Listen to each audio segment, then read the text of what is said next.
നമസ്കാരം.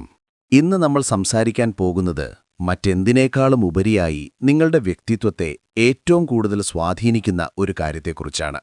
നിങ്ങൾ എങ്ങനെ സംസാരിക്കുന്നുവെന്നത് ലോകത്തിന് നിങ്ങളെക്കുറിച്ചുള്ള ഒരു ധാരണ നൽകുന്നു. നമുക്കറിയാവുന്ന മിക്കവരും ചിലപ്പോൾ നമ്മൾ തന്നെയും അഭിമുഖീകരിക്കുന്ന ഒരു വലിയ പ്രശ്നത്തെക്കുറിച്ച് ഞാൻ പറയട്ടെ. ഒരാൾ നിങ്ങളോടൊരു കാര്യം ചോദിക്കുന്നു. വളരെ ലളിതമായൊരു ചോദ്യം. പക്ഷേ നിങ്ങൾ നൽകുന്ന മറുപടി എന്താണ്? ഒരാൾ ഒരു കാര്യം ചോദിക്കുമ്പോൾ നേരിട്ട് ലളിതമായി മറുപടി നൽകുന്നതിനു പകരം അനാവശ്യ വിശദീകരണങ്ങൾ നൽകി പ്രശ്നങ്ങളും പരിഭവങ്ങളും ഒക്കെ പറഞ്ഞ് കാട് കയറിപ്പോവുക. ഇത് കേൾക്കുമ്പോൾ ചിലർക്ക് ചിരി വന്നേക്കാം. സത്യം പറയാം, ആ കാട് കയറിയ സംസാരം നമ്മളെ ഒരു വീക്കായ വ്യക്തിയാക്കി തോന്നിപ്പിക്കും. ഒരു ദുർബലനായ വ്യക്തി, പതർച്ചയുള്ള വ്യക്തി, ആത്മവിശ്വാസമില്ലാത്ത വ്യക്തി. ഒരു ചോദ്യത്തിന് ലളിതമായി അതെ അല്ലെങ്കിൽ ഇല്ല എന്ന് പറയാൻ ഭയക്കുന്നവരാണ് നീണ്ട വിശദീകരണങ്ങൾ നൽകുന്നത്.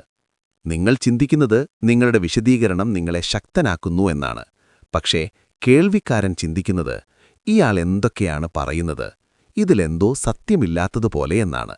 നിങ്ങളറിയാതെ തന്നെ നിങ്ങളുടെ ആത്മവിശ്വാസത്തിന്റെ കുറവ് ആ വാക്കുകളിലൂടെ വിളിച്ചോതുന്നു.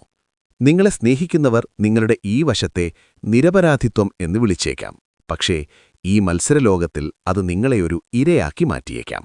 നിങ്ങൾ വീക്കായിരിക്കാൻ ആഗ്രഹിക്കുന്നില്ല, അല്ലേ? നിങ്ങൾ ആഗ്രഹിക്കുന്നത് ഒരു ശക്തനായ, വ്യക്തമായ കാഴ്ചപ്പാടുള്ള വ്യക്തിത്വമായി മാറാനാണ്. എങ്കിൽ ആ യാത്ര ഇവിടെ ആരംഭിക്കുക. ആ കാട് കയറിയ സംസാരം ഇന്ന് അവസാനിപ്പിക്കുക. ഈ കാട് കയറിയ സംസാരത്തിന് പിന്നിലെ മാനസികാവസ്ഥ എന്താണ്? അതൊരു ഇരമനോഭാവമാണ്. മറ്റുള്ളവർക്ക് മുന്നിൽ സദാസമയവും നമ്മളെ നീതീകരിക്കണം എന്ന് തോന്നൽ. നിങ്ങളുടെ സംസാരം കാട് കയറാതിരിക്കാൻ നിങ്ങളുടെ സംസാരത്തിന്റെ കേന്ദ്രം ശക്തമായിരിക്കണം. അത് പതറാൻ പാടില്ല. അനാവശ്യമായ വിശദീകരണങ്ങളുടെയും കഥകളുടെയും ഭാരം അതിൽ കയറ്റാൻ പാടില്ല. നിങ്ങളുടെ ഉള്ളിൽ ആത്മവിശ്വാസവും വ്യക്തതയുമുണ്ടെങ്കിൽ നിങ്ങളുടെ വാക്കുകൾ ലളിതവും മൂർച്ചയുള്ളതുമായിരിക്കും. ഒരു പൂർണ്ണമായ മനസ്സിൽ നിന്ന് പുറത്തുവരുന്ന വാക്കുകൾക്ക് അപാരമായ ശക്തിയുണ്ട്. അവയ്ക്ക് വിശദീകരണങ്ങളുടെ ആവശ്യമില്ല. നിങ്ങളുടെ സംസാരത്തിൽ ആ ഒരു പൂർണ്ണത കൊണ്ടുവരിക. അത് സത്യവും സന്ദർഭത്തിനനുയോജ്യവും ലളിതവുമായിരിക്കണം.